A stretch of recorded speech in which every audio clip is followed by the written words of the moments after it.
భక్తుని యొక్క మరణం ఆయన దృష్టికి విలువ కలదని నీ వాక్యంలో రాయబడిన రీతిగా నాయన నీ నామంలో మరి నాయన నీ కుమారుని మీరు పిలుచుకున్నారు, మీ పరలోక రాజ్య వారసుడిగా మీరు చేసుకున్నారు. నీకు వందనాలు స్తుతులు స్తోత్రాలు తండ్రి.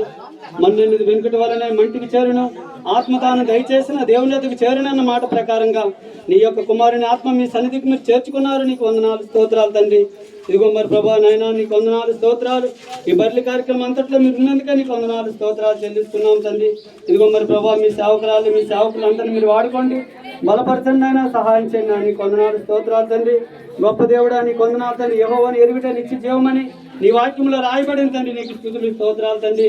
నాయన ఎందరైతే యేసుని ఎరుగుతారో వారు నిత్య జీవము గలవారని, వారు మరణంలో నుండి జీవంలో నుండి పరలోకమునకు దాటి ఉన్నారని నీ వాక్యంలో రాయబడిన రీతిగా నీ కుమారుని మీ రాజ్యంలో మీరు ఉంచినందుకే నీకు స్తుతులు స్తోత్రాలు తండ్రి. ఇదిగో నాయన కుటుంబాన్ని మరి సొంత వారిని అందరినీ కూడా ఆదరించండి, మీరు దీవించండి. నీకు వందనాలు స్తోత్రాలు.